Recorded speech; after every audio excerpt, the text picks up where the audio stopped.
So System 6 MPU and driver board.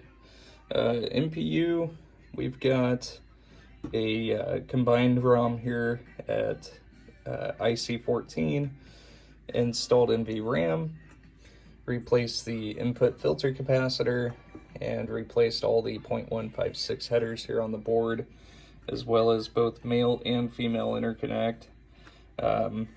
We've got 0 ohm jumpers here in the switch section now, and also replaced all 0.156 headers here on the driver board.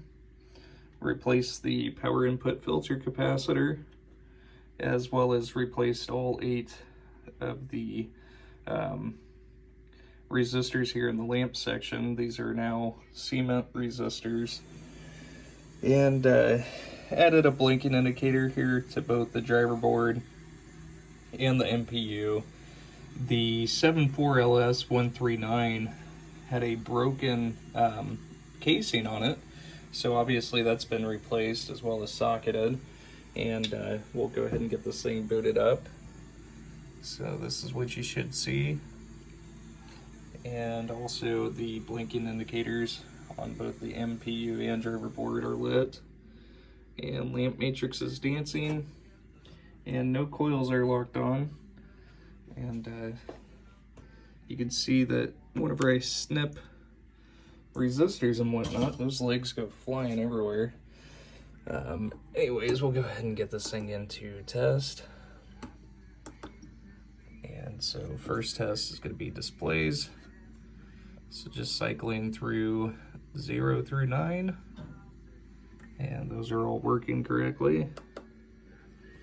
And into the lamps. And those are all correct. And solenoid test. So the 2 blue LEDs that you see come on, those are the flipper and flipper ground enable. That is right here. And so all 16 of the standard solenoids, and then into these special solenoids here that are computer driven, as well as switch controlled. So these will be your pop bumpers and slingshots, stuff like that there. And moving into the last test here, which is going to be switch test. And we're just moving through diagonally through the switch matrix.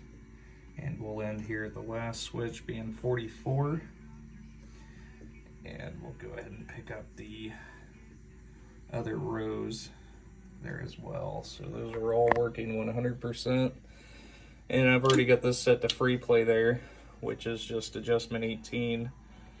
And we are good to go. So Gorgar is a single ball game, so we can actually start a game there with it being on free play. So there's the MPU and driver, and I'll go ahead and get the soundboard and power supply tested here. All right, we've got the power supply board here for Gorgar. We've got a new filter cap here, which is 15,000. I've installed 2 FR604 diodes here, as well as a 100 UF 100 volt capacitor for the solenoids. Got all brand new 0.156 headers here on the board. So these are all square pin headers. And I've also got 2 100 UF 160 volt filter capacitors here for the displays. And get this thing fired up, and we don't have any fuses blowing or smoke coming off, so that's good. And let's go ahead and test the voltages. So 12 volts. And then we've got a string of 5 volts here. And I believe one last one, there we are. And then over here in the displays, we've got 5 volts. That's supposed to be keyed, and I'll make sure to pull that. And then we've got our positive, and then our negative high voltage there. So we are 100% good to go. And I will get the soundboard on here now. And here's the soundboard here for Gorgar. I spent the last 10 minutes searching for my trim pot. Anyways, we've got 1, 2, and 3 1UF capacitors here. Excuse me. We've got a 470 4700, a 1000, a 100, a 470 here, and another 1000 as well. As far as capacitors, we've got a new socket here for the 6808, and then also a socket here for the sound ROM. We've got a 10 UF capacitor here on the speech board, as well as 3 new sockets here.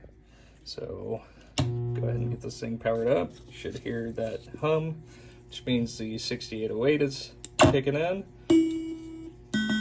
And we've got dip switches off. It's the bottom one.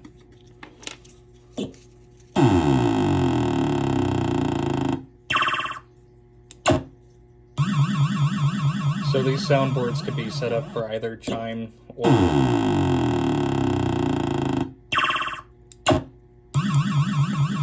either chimes or sounds.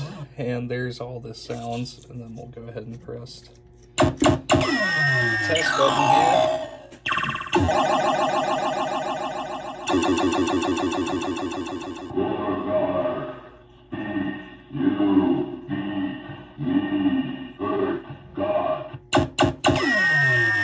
And that'll go on forever if I just let it. But there we are 100% on all of the boards. Thank you so much.